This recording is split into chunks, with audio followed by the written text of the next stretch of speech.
Bueno, muy buenos días a todos los presentes.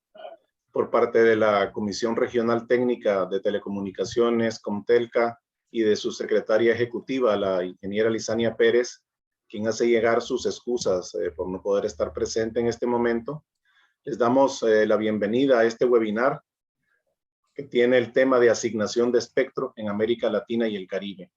Este webinar ha sido organizado con 5G Américas como una serie de webinarios que se realizan en el marco del acuerdo de cooperación que tenemos entre 5G Américas y Comtelca.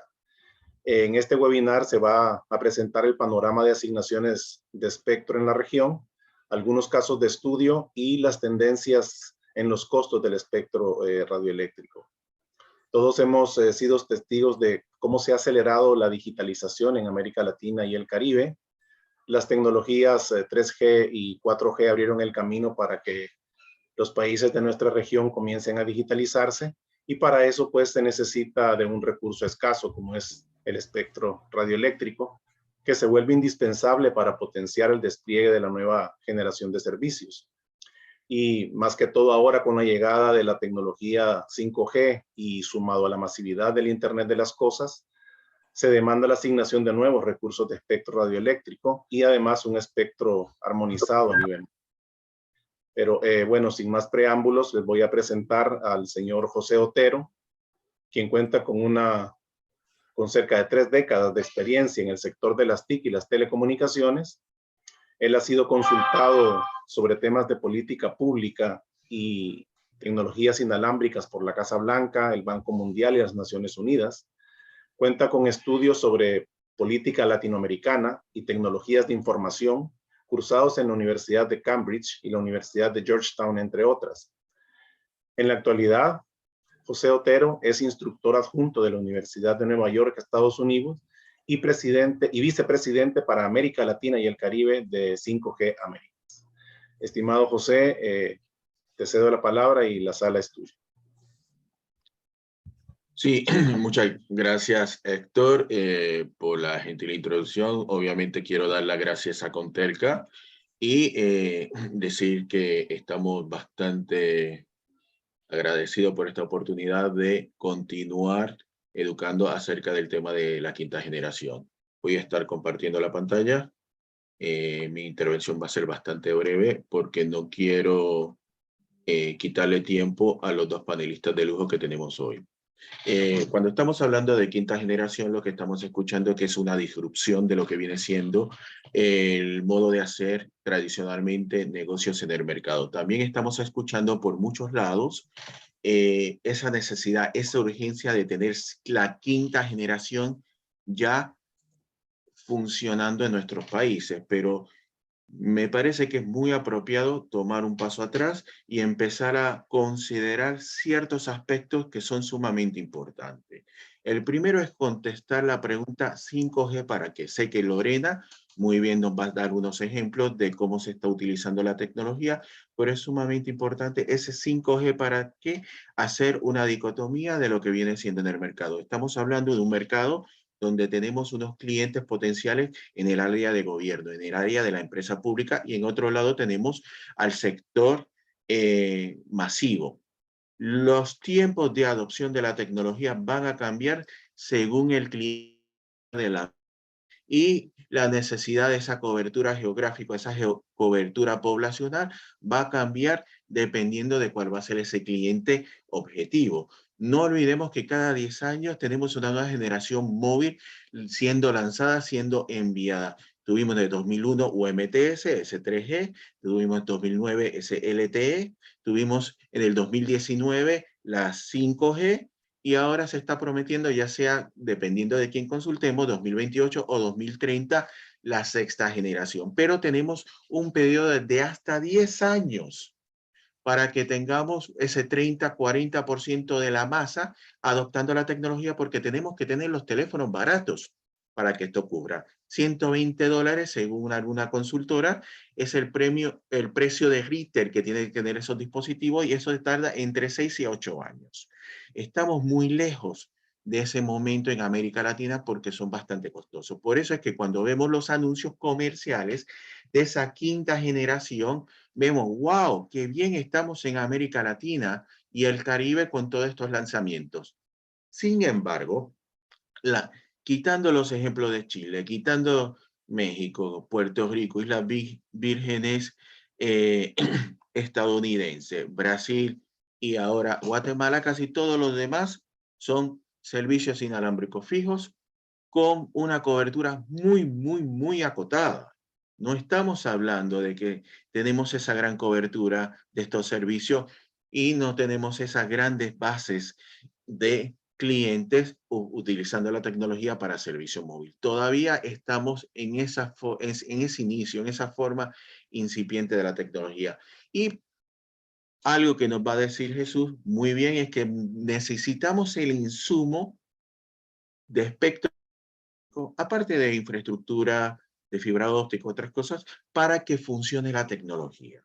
Sí, es cierto que no hemos hecho asignaciones de espectro en algunos lugares porque estamos utilizando la compartición dinámica de espectro para, de forma transicionar, poder lanzar quinta generación, como se hizo en Brasil, como se hizo en Perú, como se está haciendo en Estados Unidos. Pero esto no es una solución a largo plazo.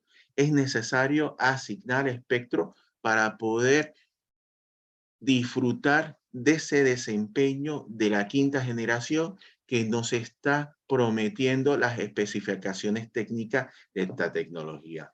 Y teniendo estas consideraciones, quiero dar paso a Lorena Torres, quien nos va a estar dando puntualmente algunos ejemplos de los despliegues de esta tecnología en algunos de los mercados latinoamericanos. Muchas gracias.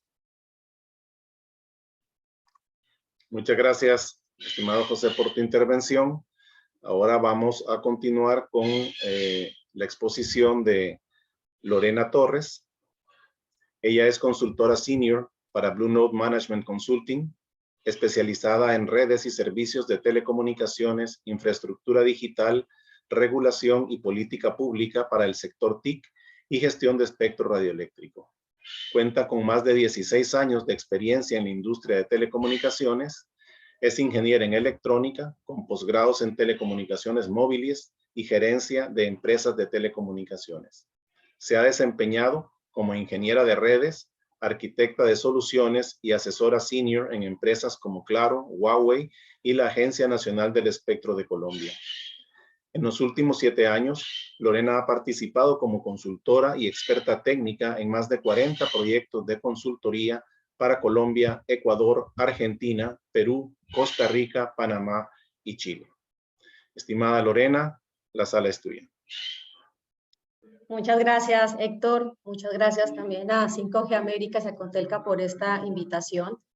Además de felicitarlos por esta serie de seminarios virtuales que están realizando, realmente la difusión de la información y unificar los conceptos y los conocimientos es algo muy relevante en general para el sector TIC y para la toma de decisiones. Voy a compartir mi pantalla.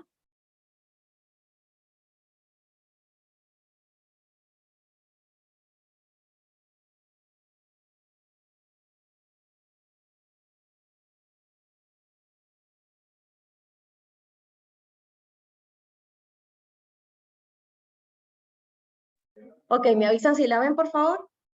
Sí, Lorena, perfecto. Perfecto, Héctor, muchas gracias. Bueno, ya José lo mencionaba y es efectivamente esta llegada de 5G viene con promesas, con retos, con muchos casos de uso, algunos que se vienen probando, cosas muy específicas, sobre todo vemos varios casos que se han probado en Europa, en la industria automotriz, en agroindustria, e incluso en la industria de entretenimiento, con algunas soluciones de redes privadas, también en la visión de soluciones de acceso fijo inalámbrico. Pero yo sí quisiera aquí hacer un repaso, y ya José algo lo mencionó, porque aquí digamos que la base de discusión y es ese recurso base para poder hablar de un despliegue de 5G en general el fortalecimiento de las redes de banda ancha.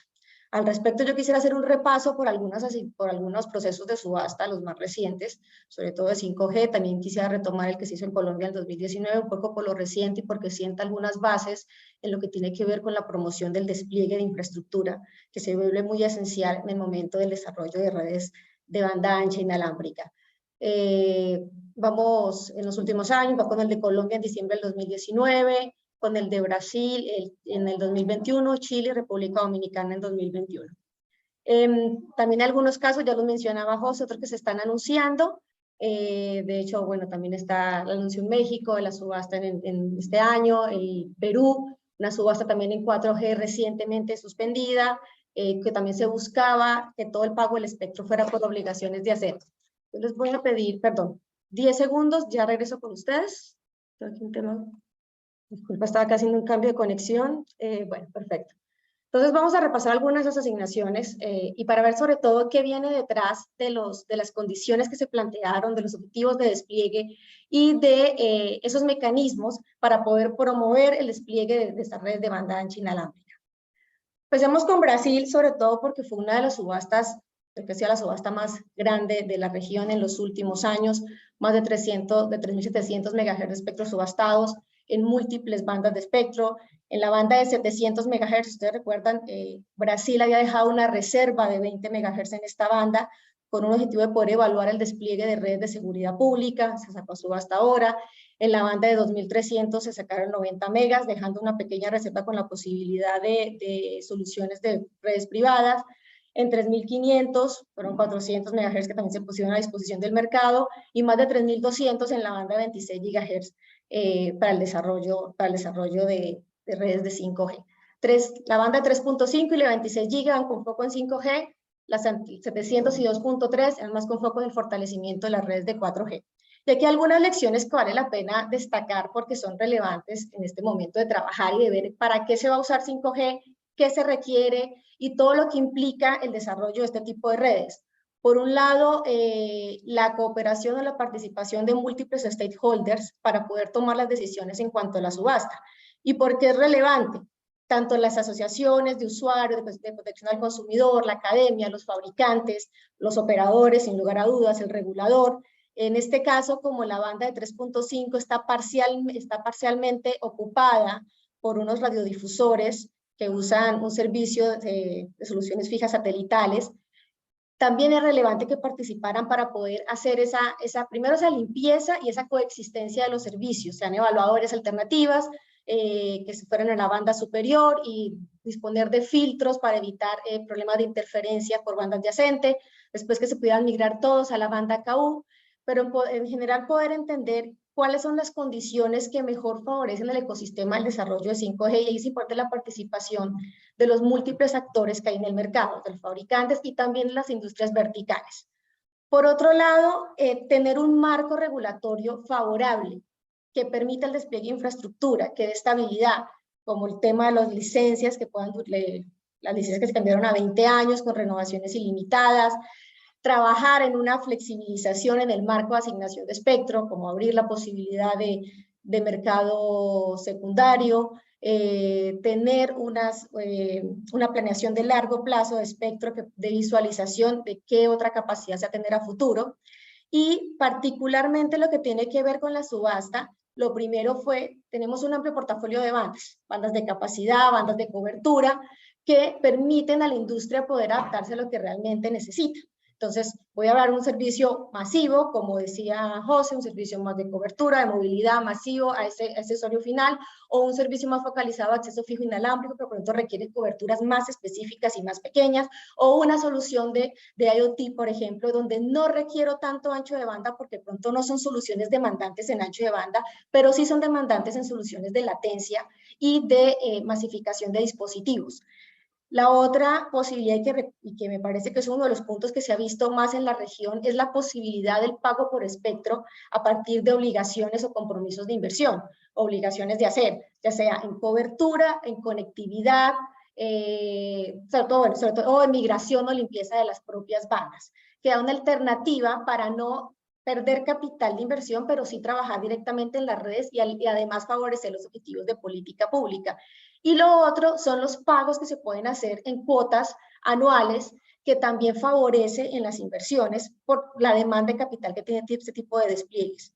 Bueno, al final, Iván, lo van a ver en el cuadro, ya queda para informar, entonces un poco los resultados que se dieron en la subasta, la asignación de la banda de 700 MHz a un, digamos, el operador nuevo en el mercado móvil. Sin embargo, viene de un fondo que ya tiene inversiones en Brasil, sobre todo en materia de infraestructura, como Tower Company, que viene con una propuesta de una oferta mayorista.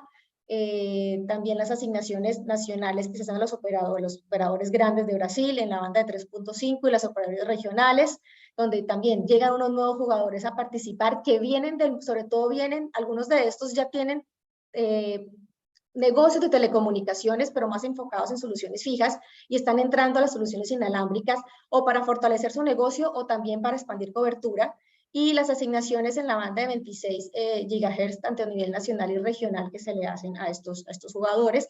Total, un recaudo cercano a los 8.500 millones de dólares y con varias obligaciones. Aquí está incluido lo que son las obligaciones de hacer. Además de la cobertura 5G en casi todas las municipalidades de Brasil, también se planteó la conectividad, la cobertura a más de 35.000 kilómetros de vías, el despliegue de fibra óptica, y la fibra óptica se vuelve un punto, una base tecnológica esencial cuando estamos hablando del despliegue de redes 5G, y ya voy a hablar un poco más al respecto. La conectividad a escuelas, la limpieza de la banda 3.500 que les mencioné hace un momento, y también va a ayudar a fortalecer el despliegue, y la conectividad de escuelas y la limpieza de la banda. Otro caso que quiero resaltar, si bien no tiene espectro 5G, sí vuelve otra vez a tomar relevancia la posibilidad de usar el espectro como una herramienta para expandir conectividad. ¿Y cómo? Y es establecer mecanismos en los procesos en los cuales parte del pago del espectro sea a través de obligaciones de hacer. Sin duda esto tiene retos, y es la valoración de las obligaciones, y obviamente los riesgos que esto le implica al sector privado y cómo yo establezco esa condición o esa obligación de manera que no pierda atractivo el proceso como tal, y que tenga razonabilidad financiera y razonabilidad técnica en lo que estoy desplegando.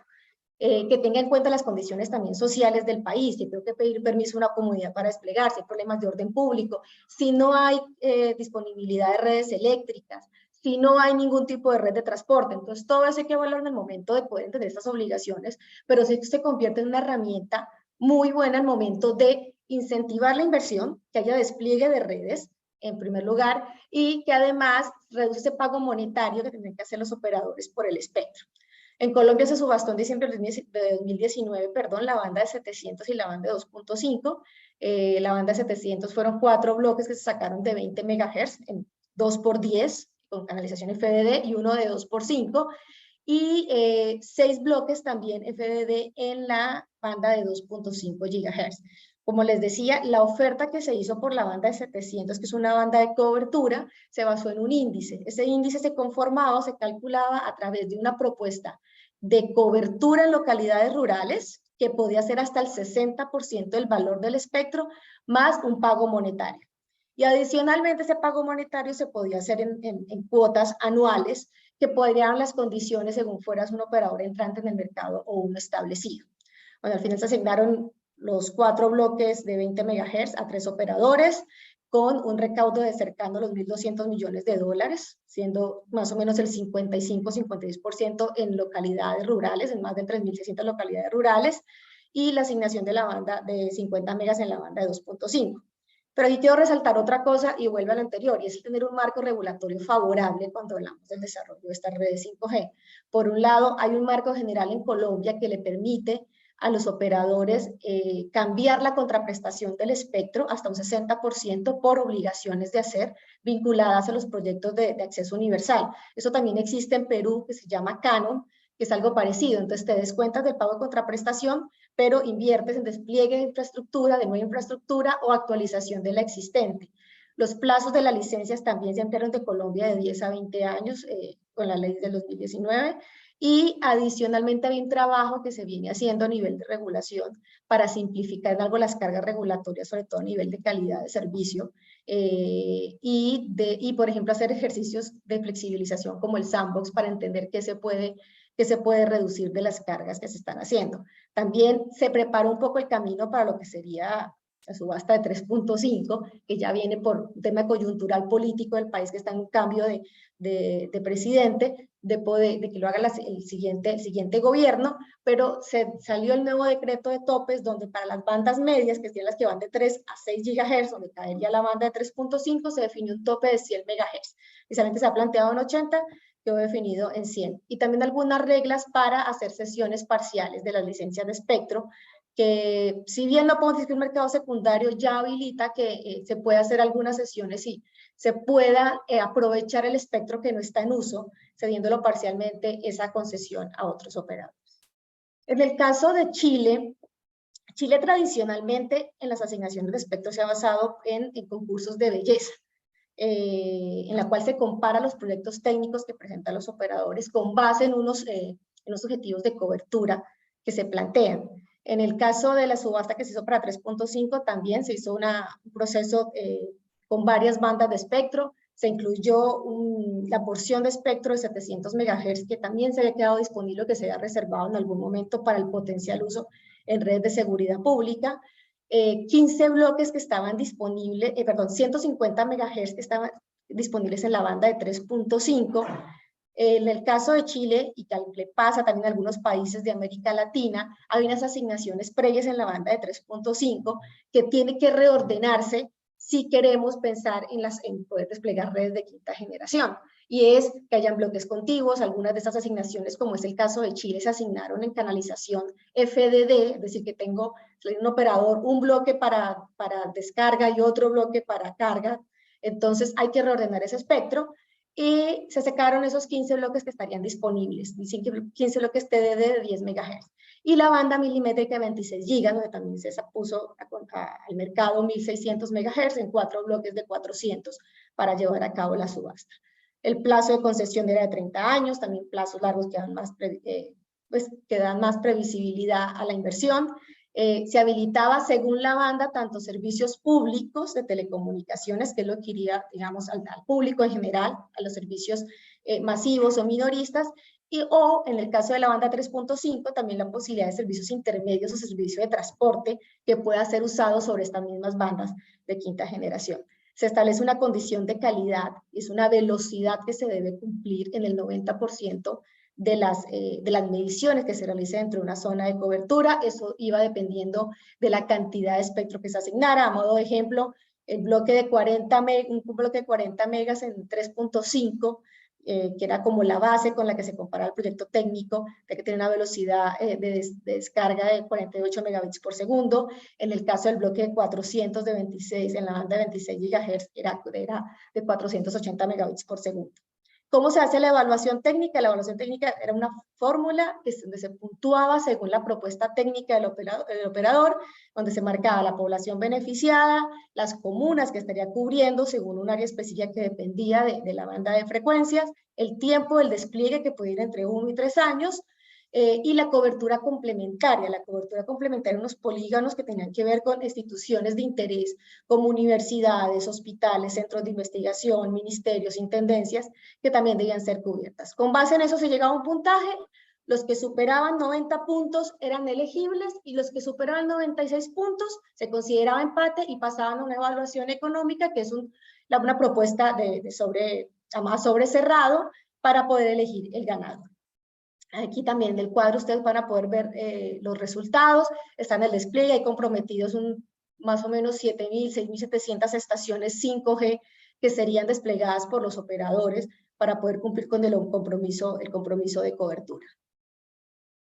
Finalmente, República Dominicana, que también lanza una subasta un poco incluyendo el objetivo de poder tener más bandas bajas en el mercado. Afortunadamente eso no se da, la banda de 700, que es la que sale, no se asigna, pero también del desarrollo de 5G, para lo cual saca la banda 3.5, que en el caso similar al de Chile también tiene unas asignaciones previas a los operadores y que hay un proceso de reordenamiento para que se puedan usar, para que ya se usen en estos servicios.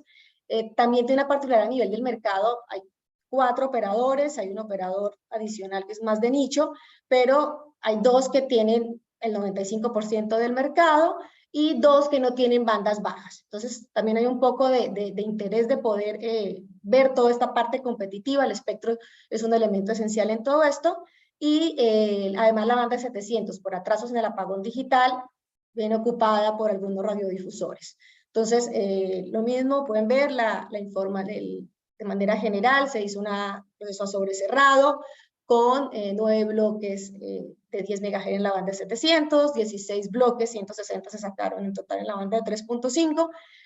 Uno de los aspectos que quizá, y yo lo mencionaba hace un momento, que hay que ver que no tiene atractivo un proceso, es esas obligaciones que estoy planteando de cobertura y otras obligaciones derivadas de la subasta, que puedan perder el interés de la participación de la industria. En la banda 700 había un compromiso de llegar hasta según la provincia, entre 75 y 95% de cobertura al año 5, adicionalmente unas localidades rurales, y adicionalmente proveer un servicio de roaming nacional a aquellos operadores que adquirían por primera vez espectro en bandas bajas o que fueran entrantes. Eso quizá desestimuló la participación. También se habla del pago en cuotas anuales, que también facilita la demanda de capital que tiene este tipo de negocio. Finalmente haciendo la banda de 3.5. Con base en esto y desde el punto de vista de espectro, yo quisiera cerrar como con algunas buenas prácticas o lecciones que dejan estos procesos. Y es por un lado la transparencia, en el sentido de las condiciones que se definan deben estar alineados con la agenda pública del país, que haya una previsión de lo que se requiere y que estamos buscando esos objetivos de agenda pública, la participación de los múltiples stakeholders para poder definir las condiciones, y aquí entran a jugar aspectos importantes como las verticales para poder entender esas necesidades y dónde están los requerimientos de demanda de espectro, la planificación de largo plazo, y que son procesos de consulta pública donde se sepa hacia dónde vamos, pero también muy bien estructurados para que tampoco se nos vuelvan discusiones eternas y no salir con la propuesta. El otro lado, que las condiciones promuevan las inversiones, y lo que se ha visto es la posibilidad de pago como compromisos de inversión que ayudan en los despliegues de infraestructura, además, y el pago en cuotas, que también alivia un poco la carga de capital que implica para este tipo de despliegues. Lo otro es una base tecnológica robusta, que hablamos hace un momento, y es 5G no es solo el acceso o el punto final de llegada al usuario, y hacia atrás no me puedo quedar con cuellos de botella en la red de transmisión. Necesito poder contar con redes de fibra, pero no solo que tengan la cobertura de la red, sino que también sean redes que estén disponibles, o sea, que tengan capacidad disponible, que tengan calidad en cuanto a disponibilidad del servicio, no que por la condición en que está desplegada o porque no está bien, no está anillada, tengan bajos niveles de disponibilidad y que se cae con el paso de un camión, no sé, para dar un ejemplo. Y lo último es el costo de esos servicios. No podemos estar hablando de costos por encima de los $10 el megabit por segundo para poder prestar estos servicios que sobre todo los que demandan mayor ancho de banda, que son los de edificios de MVV, que me requiere un gran consumo de ancho de banda y necesito poder hacer eficientes los costos para que tenga sentido el negocio. Después, la disponibilidad de data centers, tanto centrales como regionales, que faciliten las nuevas soluciones que vienen muy enmarcadas con 5G. Virtual RAN, Open RAN, RAN centralizada. Todas esas soluciones hacen más eficientes, más rápida, están muy enmarcadas en lo que es 5G desde el punto de vista que es una arquitectura que es muy modular, que es flexible en la red y que habilita todo este tipo de soluciones, la cobertura de redes eléctricas y también alternativas en las soluciones de transporte como el acceso a espectro microondas en banda B, en banda E, que tienen grandes anchos de banda y puedo obtener velocidades, digamos, de competitivas con la fibra óptica. Y finalmente un marco regulatorio favorable, ya creo que lo he mencionado durante la presentación, en lo que es mucho más, que facilite acuerdos mayoristas, sobre todo compartición activa de infraestructura, que habilite nuevos modelos de negocio. Hay ejemplos de redes mayoristas rurales, como en el caso de Perú, acuerdos entre los operadores, que permita esas alternativas de nuevos negocios y que elimine barreras y cargas regulatorias que afecten o le quiten eficiencia a la región. Ahí finalizo. Muchas gracias, Héctor, y bueno, quedo atento. Bueno, muchas gracias, Lorena, por por tu intervención y la información sobre algunos de los casos de los países de nuestra región y sobre todo por el resumen de las buenas prácticas que nos has compartido. Bien, previo a darle la palabra al siguiente expositor, ¿tenemos alguna pregunta para Lorena? Acá en el chat hay una pregunta de Juan Carlos y es la siguiente. En los casos de Chile y República Dominicana, ¿cómo se ha realizado el proceso de reorganización en la banda de 3.5 GHz? Mira, es bien interesante esa pregunta porque, bueno, en el caso de Chile ha sido objeto de bastante, digamos, revisión y discusión. Por un lado, como les mencionaba, se saca a subasta ese espectro que estaría disponible y a final de diciembre también se sacó consulta pública un documento donde justamente se habla de cómo reorganizar ese espectro que queda entre el 3.400 y 3.600. Algo que todavía está en proceso, hay unos lineamientos generales que es obviamente buscar que queden bloques contiguos. Hoy por el proceso, por lo que estableció la Corte Suprema sobre los topes de espectro, hubo una devolución de, si no me equivoco, 40 megahertz en ese rango que quedaron en diferentes partes distribuidos. También hubo un proceso en el cual Entel le vendió a Claro también una porción de ese espectro. Si ustedes vieron, Claro no adquirió espectro en la banda de 26 gigas, pero tiene unas asignaciones que son previas, que están, como otra vez, en FDD, están separadas y tiene que reorganizarse, algo que todavía está en proceso para poder darse. En el caso de República Dominicana, en el mismo proceso, en las mismas condiciones de la subasta, se plantearon se planteó los lineamientos para llevar a cabo el reordenamiento, es decir, vamos a buscar que se bloqueen continuos, que, bueno, según la oferta ganadora va a decidir en qué punto se queda y las asignaciones, bueno, y se queda habilitado todo el espectro para prestar servicios móviles, pues se plantean unos lineamientos de cómo llevarse a cabo. Gracias, Lorena. Tenemos acá otra pregunta. ¿Nos puede explicar algunos ejemplos de barreras y cargas regulatorias? Claro que sí. A nivel, bueno, hay barreras, por ejemplo, en el caso de lo típico, las barreras de despliegue de infraestructura, que están muy asociadas a las entidades territoriales. Sin embargo, hay un trabajo para poder hacer unos lineamientos en los cuales los organismos locales ayuden o faciliten a estos permisos de despliegue, como tener una ventanilla única. Otra barrera que hay que eliminar es, por ejemplo, cómo se hace el manejo de las controversias cuando se presentan entre operadores, ya sean por temas de compartición de infraestructura pasiva o interconexiones. Debe haber un procedimiento claro de solución de controversias rápido, eficiente, orientado a costos para poder dar celeridad a esto. Cargas regulatorias, desde temas fiscales hasta, por ejemplo, condiciones administrativas donde se pide información que ya no es requerida o que no tiene un sentido práctico, que ya no le vale para el gobierno, pero que genera una carga administrativa. O, por ejemplo, en temas de calidad de servicio, Colombia había establecido que se debían instalar unas sondas de medición de calidad de servicio en diferentes puntos de la red para poder entender la experiencia del usuario. Eso se quiere mirar una solución de crowdsourcing, por ejemplo, que empiezan a bajar ese tipo de requerimientos tanto a nivel quizás son temas menores a nivel de inversión, pero sí generan cargas administrativas fuertes a los operadores y sobre todo riesgos de incumplimientos por temas que realmente no van directamente al usuario.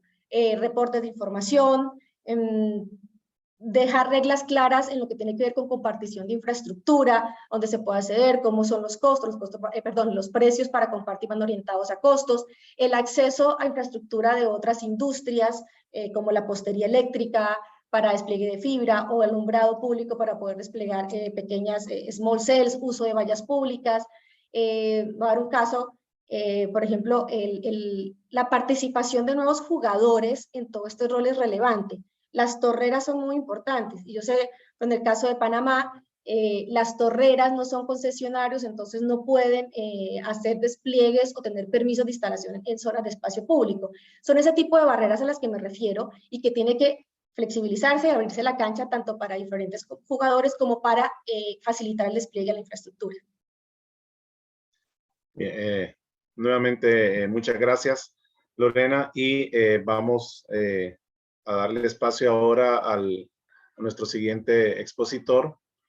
Él es Jesús Romo, es director de Telcomía, una consultora independiente de Monterrey, México, especializada en políticas públicas y mercados de las telecomunicaciones y las TIC. Cuenta con experiencia en análisis de políticas públicas, mercado y regulación de telecomunicaciones. Se ha desempeñado desde 2015 como asesor de la organización 5G Américas para consultas públicas, estudios y reportes sobre planificación, asignación y economía del espectro radioeléctrico, así como temas de infraestructura móvil en América Latina y el Caribe. También asesoró a Telcel en temas de inteligencia de mercado, reportes sobre tendencias de la industria y preparación de documentos de estrategia para ejecutivos. Es licenciado en Periodismo y Medios de Información y máster en Medios y Análisis de Políticas Públicas por el TEC de Monterrey. Cuenta con un diplomado en Estadística Aplicada por la Universidad Autónoma de Nuevo León. Estimado Jesús, tienes la palabra. Muchas gracias, Héctor. Vamos a poner la presentación. Un segundito nada más.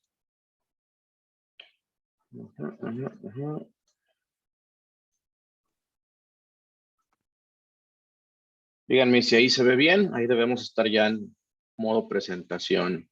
Sí, perfecto. Muy bien. Muchas gracias, Héctor. Bueno, pues soy Jesús Romo de Telconomía. Ahí te comiste una N, pero no pasa nada. Ya les leyeron más o menos a qué nos dedicamos. La verdad es que en estos últimos años hemos estado, bueno, generalmente tratamos de ver telecomunicaciones y TIC en nuestra práctica, pero estos últimos años hemos estado más orientados a ver asuntos del espectro radioeléctrico y del despliegue de redes inalámbricas en el área de América Latina. Y bueno, vamos a ver algunas de las tendencias en costos, pero queremos también hablar de los mecanismos. Y fíjense qué curioso que sin ponernos de acuerdo, vamos a hablar del tema de cómo buscar estos esquemas de el espectro, convertirlo, o sea, pasarlo más bien de un insumo que era como de recaudación fiscal o de un recurso para recaudación fiscal a un recurso con el que se están buscando lograr metas de cobertura, expandir el servicio de Internet. Recordar que pues en algunos países, entre ellos México, pues se está viendo ya el acceso a la información y a la banda ancha como una especie de derecho fundamental o derecho humano. El caso mexicano de 2013 lo tenemos ya codificado como tal. Entonces, pues ya se vuelven muy relevantes, ¿verdad? ¿Qué políticas podemos hacer para atraer ese valor adicional o ese impacto adicional de traer espectro? Y en los mecanismos de asignación de espectro, la realidad es que ya vemos esquemas más híbridos, pero si los quisiéramos catalogar en tres que podemos observar en la región, pues tenemos estos tres picos, ¿no? La subasta por un lado, que son, bueno, las subastas ascendentes que tienden a ser mecanismos muy difundidos ahora en América Latina, lo que mencionábamos del beauty contest o los procesos de revisión comparativa, que es el caso chileno es paradigmático, pero también hay algunas asignaciones directas, ¿no? O negociadas, como se le llama. Lorena ahora ya les dio un panorama muy completo de las licitaciones que se han tenido de 2019 a 2021. Recordad que en 2020 pues, la actividad de licitaciones estuvo pausada por la subasta. Yo les quiero destacar aquí algunos de por qué decimos que en la práctica ya tenemos realmente mecanismos híbridos de asignación de espectro, no son nada más subastas ascendentes. Por ejemplo, en México 2021, que fue una licitación de sobras, por cierto, ya se siguen asociando obligaciones de cobertura, es decir, tú pagas por la licencia y tienes que demostrar adicionalmente a los pagos que tienes que hacer de espectro, tienes que demostrar cobertura en algunas localidades muy específicas o tramos carreteros, por ejemplo. En Colombia, que ya nos dieron una masterclass ahorita, ¿verdad? Se buscó a través de una reforma cómo hacer posible que el espectro se otorgara observando también un beneficio social. que ya lo vemos en la conversión de parte del valor del espectro en obligaciones. Un tema que vamos a ver en esta presentación es que cuando hablamos de valor y precios, a veces no es lo mismo, ¿verdad? Entonces, ahorita, por eso vamos a ser muy enfáticos en decir qué es valor y qué es precio. En el caso de Chile, pues ya mencionamos que la banda de 26 se asignó por el formato tradicional, ¿verdad? De concurso de revisión comparativa. Para el resto de los bloques se requirieron subastas de desempate a sobre cerrado. De hecho, la de 3.5 alcanzó precios relativamente altos, algo que no se había observado en Chile. República Dominicana, pues tenemos algunas obligaciones de cobertura con reorganización, y en Brasil, bueno, pues ya nos dieron una explicación muy detallada, ¿no? De qué es lo que ocurrió en Brasil, por qué destaca, ¿verdad?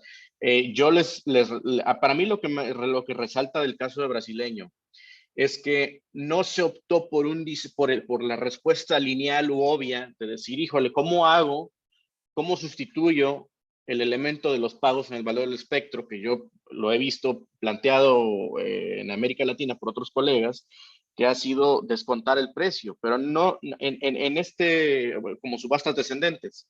Y en este caso, para mí lo que es más llamativo es que en Brasil se eligió una subasta ascendente, en donde el espectro se apreció, pero en lugar de hacer pagos económicos exclusivamente, pues menos del 10% de ese valor del espectro va a ser recibido por la tesorería, ¿verdad? El 90% alrededor va a ser demostrable en algunos proyectos de inversión que no son nada más el llevar cobertura, ¿verdad? Eso yo diría que es de lo más destacable, y también teniendo un portafolio de frecuencias significativo. Entonces, yo creo que el caso de Brasil, no sé hasta qué punto va a percolar en otros países, pero nos da el camino, ¿no? De que como reguladores, y bueno, sé que muchos de ustedes están en regulador, pues no se tiene que pensar en cómo necesariamente reducir el valor del espectro. Ciertamente los precios y la asequibilidad del recurso, pero valorar el espectro creo que excede el tema de las rondas ascendentes de subasta. Y aquí es donde quería llegar.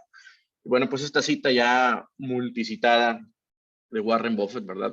Precio es lo que pagas, pero el valor es lo que tienes. Y yo creo que esa reflexión es muy interesante para el momento que vivimos en las telecomunicaciones inalámbricas en América Latina.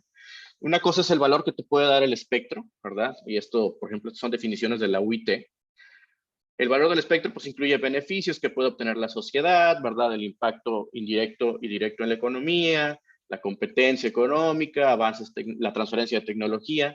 Y ciertamente, ¿verdad? También la recaudación fiscal, pues es una manera hasta cierto punto objetiva de decir, pues se obtiene un beneficio de ese valor, ¿verdad? Pero pues, los precios del espectro son otra cosa. Generalmente son precios representativos del valor del espectro, pero pues estamos viendo como parte de la tendencia el incorporar otras maneras de extraer valor de ese recurso. En algunos casos son adicional, ¿verdad? Un pago monetario que recibe la tesorería, más obligaciones, y en algunos casos yo hago una valoración del espectro, pero parte de ese valor que yo identifico y que te pongo aquí sobre la mesa como regulador, no me lo tienes que pagar todo en moneda, me lo tienes que pagar con algún tipo de compromiso. Y eso nos lleva, ¿verdad?, a hablar de que incluso en este momento donde estamos hablando de tendencias de intercambio de pagos de espectro por obligaciones de hacer, pues los métodos de evaluación del espectro yo creo que se vuelven incluso más relevantes. Y hay dos reflexiones antes de mencionar un poquito lo que está arriba. Es que, y también se los comento sobre todo a los que están en reguladores, que no hay un solo método correcto o ideal para valorar el espectro. Todos, por más bueno que sea el analista o la firma, todos tienen incertidumbre social, ¿verdad? Por eso comúnmente vemos que se emplean, o para menos a los proyectos, se piden que sean varios métodos para valorar estas bandas, ¿verdad? Tener una respuesta más nutrida al verla de diferentes ángulos este fenómeno. Pero también aquí, pues recordar que el tema de los parámetros y la calidad de la información es valiosa, porque tú puedes utilizar dos métodos igualitos y generar dos resultados muy, muy, muy diferentes. Bueno, en el ámbito de la transparencia total, ¿verdad? De ser yo transparente, yo estoy en los proyectos en los que he participado y me he postulado, y en la información que divulgamos, nosotros estamos más en esta área, es nuestro brazo dominante, ¿verdad? Los métodos de econométricos. A veces se le dice mal, para mi gusto, mal benchmarking, ¿verdad? La comparación del valor del espectro en métodos econométricos consiste en analizar transacciones que ya se realizaron, pero con métodos de ajuste y análisis, métodos de ajuste para hacerlas comparables y análisis estadístico para identificar relaciones, ¿verdad? Hay otros tipos de metodología. El propósito de esta presentación no es ilustrarlos, pero pues ustedes seguramente ya lo conocen. La modelación financiera es muy, muy, muy presente en esta industria, con el flujo de caja descontado, que es modelar la red, ¿verdad? De cuánto va a gastar en espectro, en los insumos, cuánto espera obtener. Los costos evitados son también otro modelo, que es cuánto necesitamos, sin el espectro que me están ofreciendo, en qué costos voy a incurrir para yo cubrir esa demanda adicional. Y pues esa diferencia pues es el valor del espectro, ¿no? O los costos de oportunidad, que yo creo que esto puede tener un valor cuando en 5G, cuando vemos que hay bandas alternativas, porque aquí es calcular, ¿verdad? Cuánto me cuesta dar algún servicio con otras alternativas, con frecuencias comparables, por ejemplo, versus el espectro que se me está ofreciendo.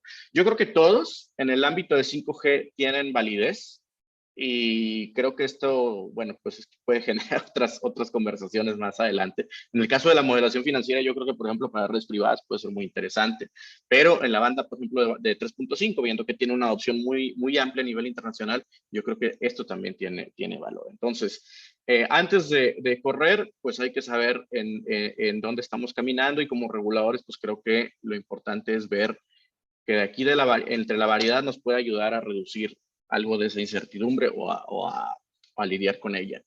Nosotros creemos que hay 5 componentes de los costos del espectro para servicios móviles. Y si ven, aquí estamos dejando de fuera esto que es importante, pero que estos son costos y gastos de todos los costos de red, ¿verdad? Y los gastos de operación de esa red.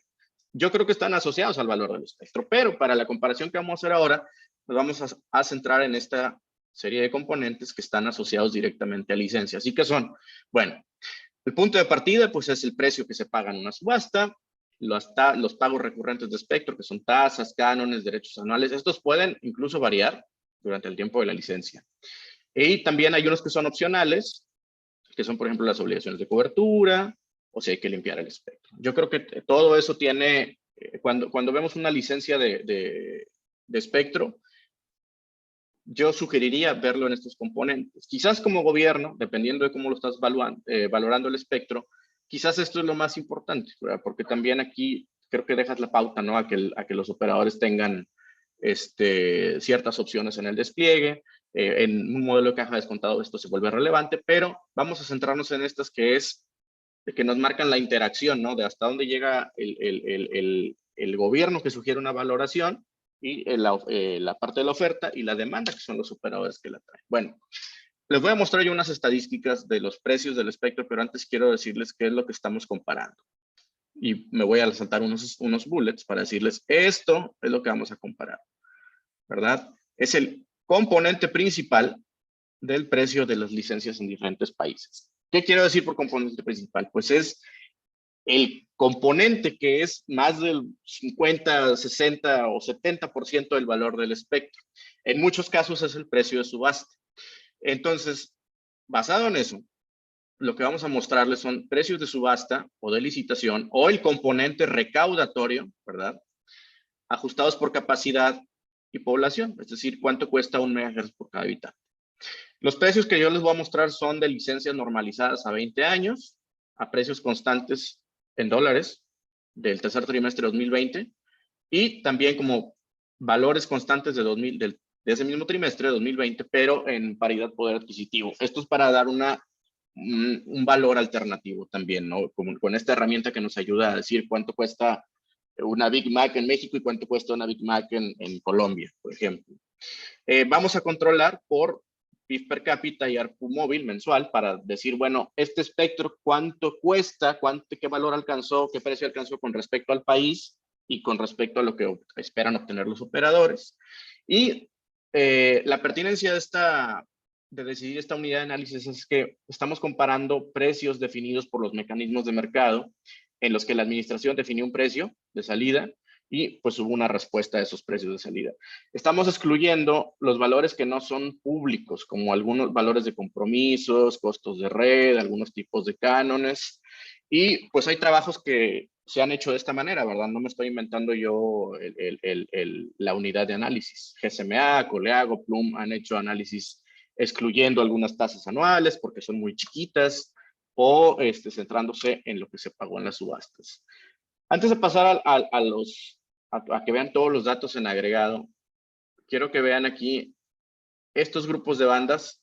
Es en donde observamos que los precios de América Latina, son las barras naranjas, están igual a los precios que se ven en otros mercados, Europa, Estados Unidos, Norteamérica en general, Asia.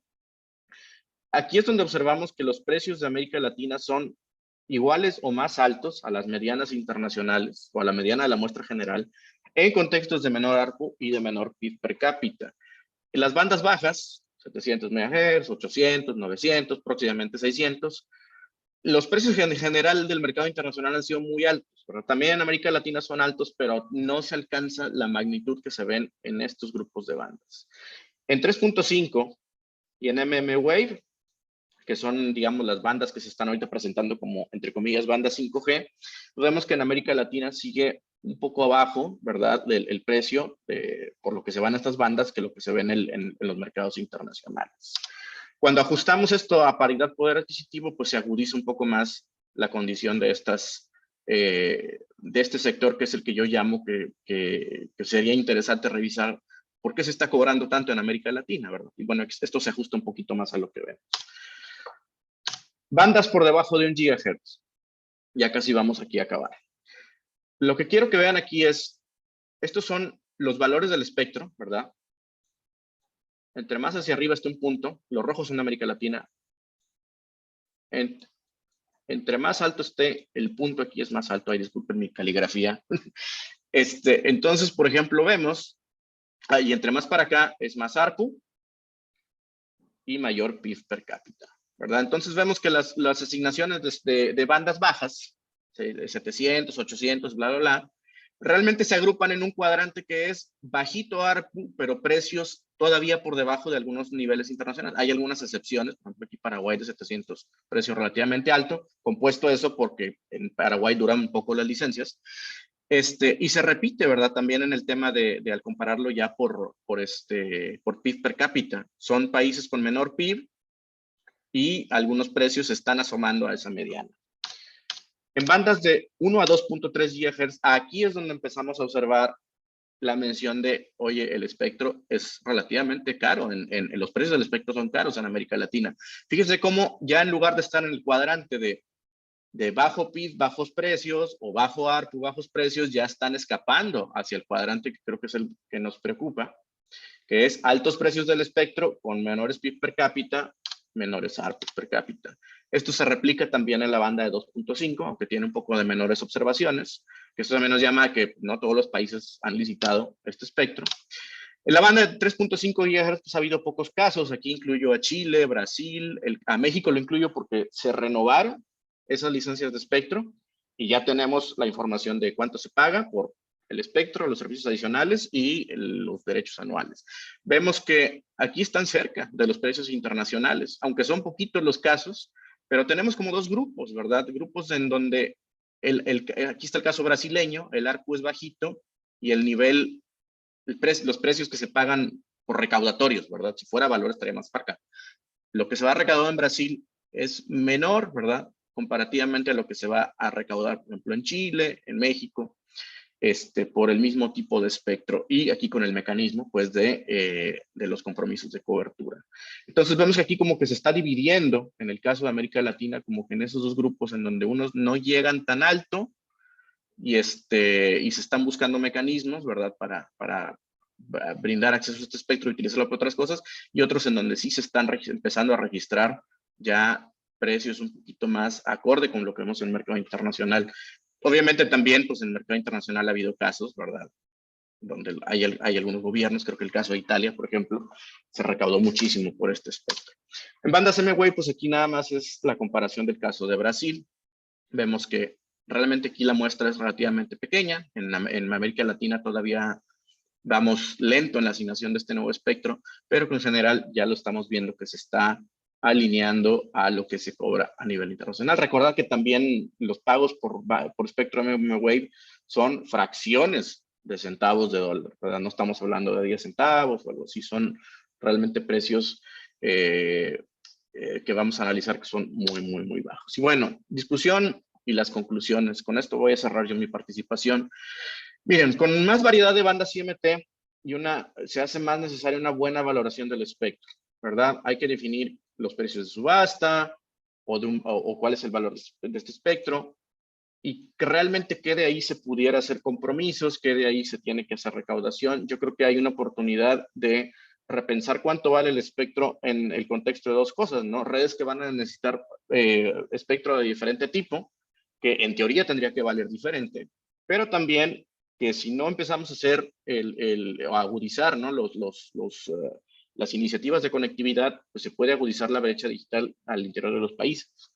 Las tendencias en América Latina, pues creo que esto ya lo vieron en las dos presentaciones, es combinación de subastas, ¿verdad? Con algún tipo de obligaciones, esto es más tradicional, creo yo, o intercambio de pagos por inversión, que esto me parece que puede ser food for thought, ¿no? En las bandas bajas o de menor de 1 GHz, en general pues vemos altos precios, existen casos de precios muy altos en la TAM, pero generalmente en los mercados internacionales es donde hemos visto precios récord. Este es el grupo de interés y como son bandas que están para 4G o incluso redes legadas y algunas ya están en la antesala de ser renovadas, pues es donde se revelan los precios altos con respecto al PIB y al ARPU. Entonces creo que ahí hay una oportunidad de mejora. Y las licitaciones 5G apenas van emergiendo, ¿verdad? mmWave ha sido no tiene el grado de avance que, por ejemplo, la de 3.5, que parece que presenta dos condiciones, y esto se me hace interesante, al menos ahora en esta etapa naciente, que es, algunos casos están cerca de precios internacionales, pero algunos lo están buscando asociar con políticas de obligaciones y compromisos. Y bueno, pues a mi parte ha sido todo. Les dejo mis datos de contacto y cualquier correo para continuar la conversación. Muchísimas gracias. No, muchas gracias a ti, Jesús, y por toda la información que nos has brindado respecto a este tema del costo del espectro, ¿no? Que es un punto realmente clave, ¿no? Para el despliegue de 5G y también para la implementación de nuevas tecnologías y nuevos servicios en nuestra región. Vamos a abrir el piso para algunas preguntas de los participantes. Tenemos acá, creo, una en el chat y es de José López y es la siguiente. En el proceso de subastas, ¿cómo controlar el músculo financiero para adquirir espectro?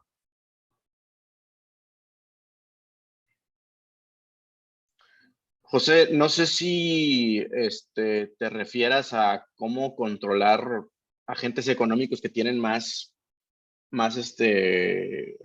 recursos financieros o económicos a su disposición. No sé si a eso te refieres, pero si ese es el caso, algunas de las iniciativas pues son los topes de espectro específicos para el tipo de licitación o topes para ciertos bloques, pero no sé si a eso te refieras con lo de músculo financiero, no me quedó claro. Gracias por la aclaración. Sí, precisamente me refería a eso. Muy amable. Gracias.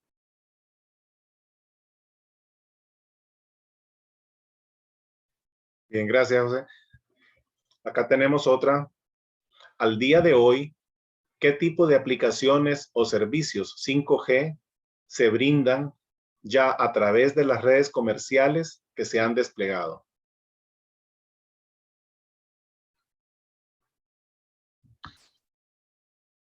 Ahí, a ver, digamos que inicialmente viene una propuesta de un servicio masivo, un servicio de mobile broadband avanzado, que es lo que digamos que es lo que más se ha usado.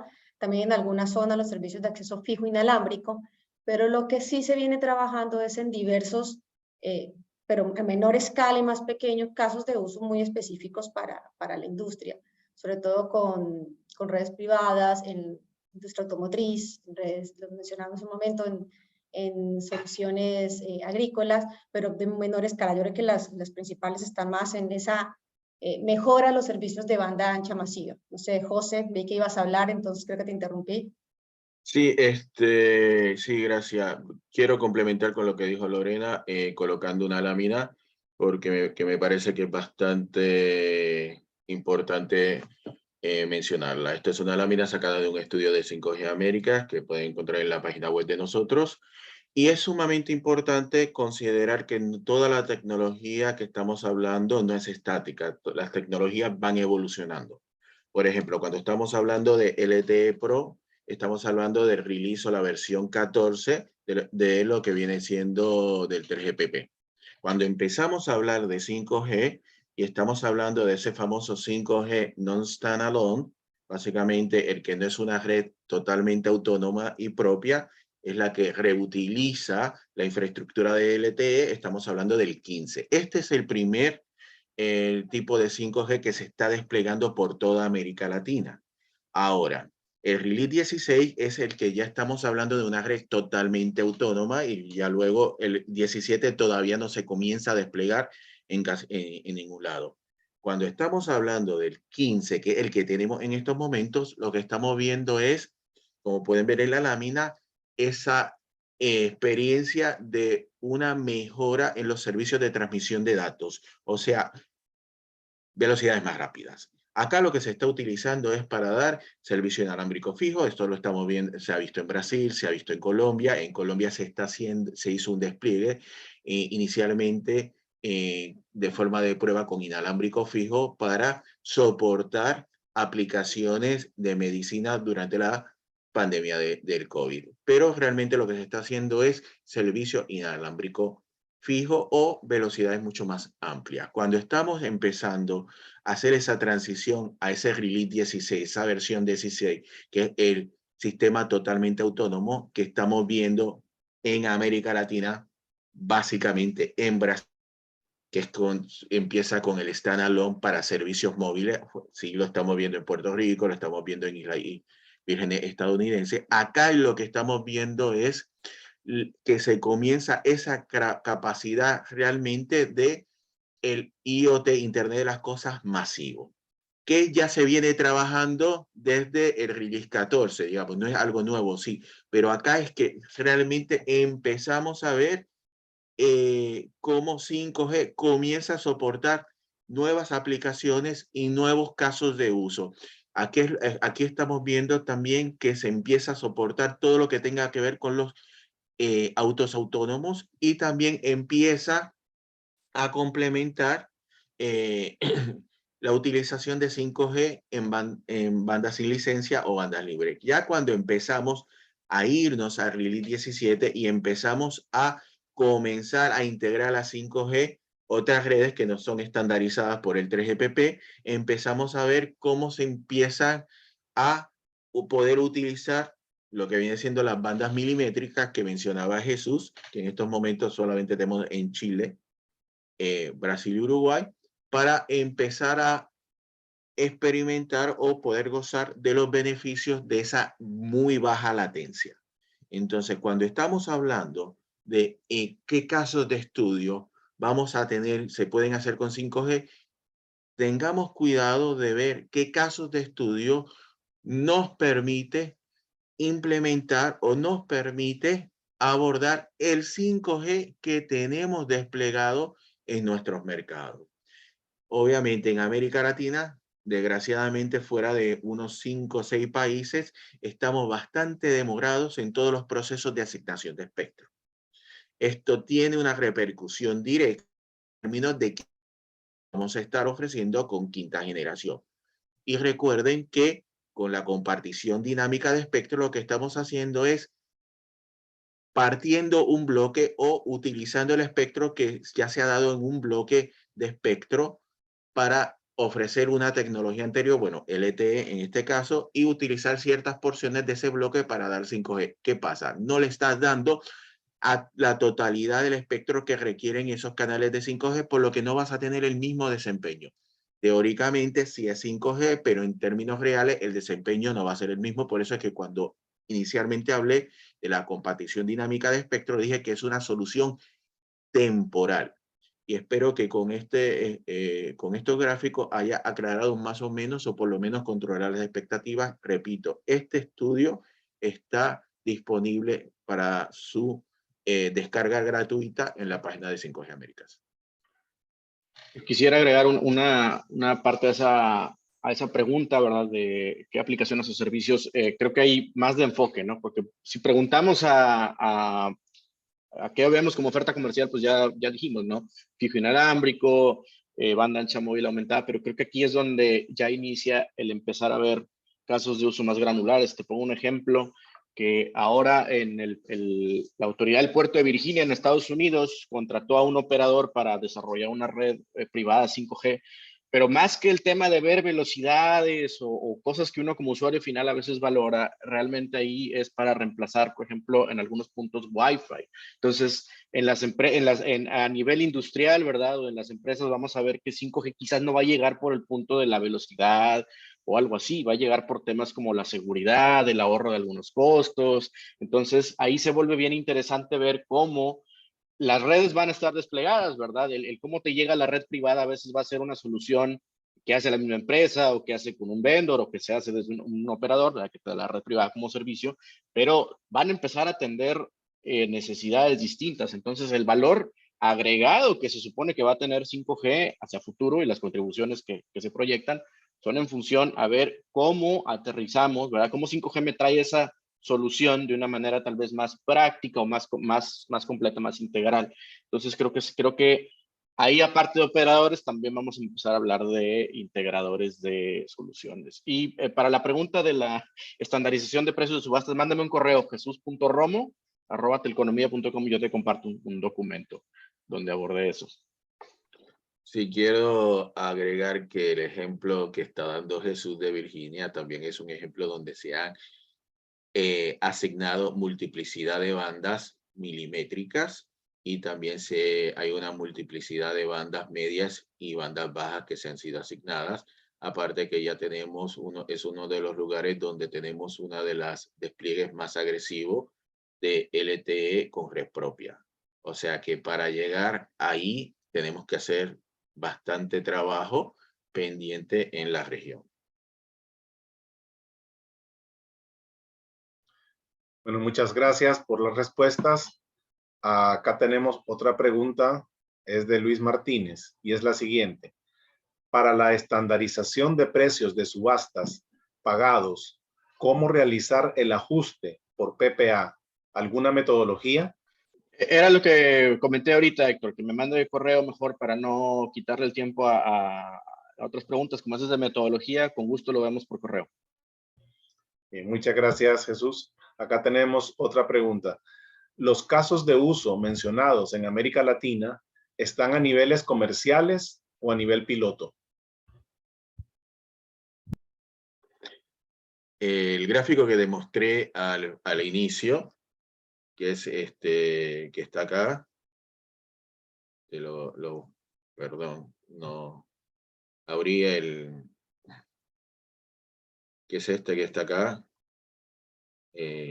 Todos son anuncios comerciales de los distintos operadores. Esto no indica que tengamos una increíble cobertura de los servicios, pero lo que sí podemos ver es que en aquellos países donde se está utilizando el 5G para ofrecer servicio móvil, el killer application, si se puede decir de alguna forma, viene siendo en estos momentos una velocidad muchísimo más rápida.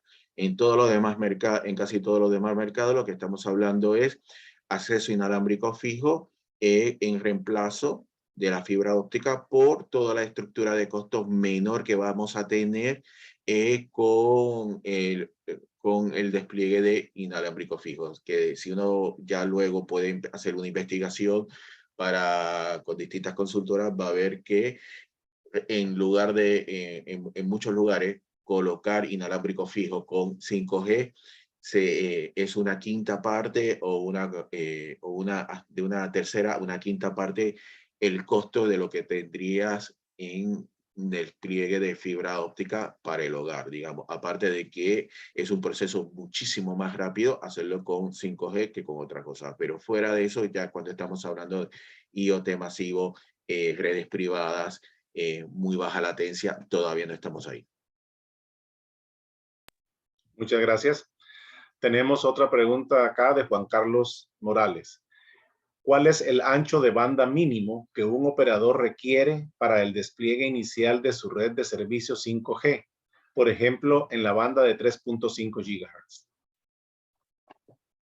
Ahí hay unas, a ver, desde el punto de vista de recomendación de cuánto debe ser el ancho de banda para poder ofrecer un servicio que represente las mejoras que tiene 5G, sobre todo a nivel de banda ancha mejorada, banda ancha móvil. Siempre se ha hablado de tener entre 80 MHz y 100 MHz en esta banda. Ahora, hablamos del bloque mínimo, desde el punto de vista técnico va a estar por encima de los 40 megas, pero la recomendación que viene de fabricantes, de industria, de gremios, para poder ofrecer una condición de servicio que realmente tenga una mejora o que realmente muestre estas bondades de 5G desde el punto de vista de velocidad, que es lo que viene mencionando José, está hablando entre 80 y los 100 megas. En el caso de la banda 3.5. Muchas gracias. Bien, acá déjenme revisar si tenemos alguna otra pregunta en el chat. Bien, no, por el momento no. No veo otra pregunta. Así que no sé si por parte de los expositores tienen algo más que agregar. Sí, a mí me parece que sería bastante conveniente que tanto Lorena como Jesús coloquen su email en el chat por si alguien tiene alguna pregunta de metodología o quiere hacer algún otro tipo de consulta, los pueda contactar directamente a cada uno de ellos.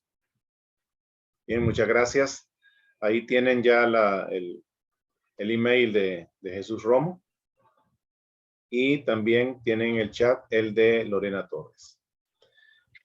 Bien, entonces, bueno, muchas gracias a todos. Muchas gracias a 5G Américas, a José Otero, a Lorena Torres y a Jesús Romo por toda la información que han compartido con nosotros y que va a ser seguro de muchísima utilidad. Y también gracias a todos los participantes presentes por su tiempo y por el interés. Tengan todos entonces un buen resto del día. Muchas gracias y Muchísimas buen día. gracias. Buen día. Muchas gracias, buen día.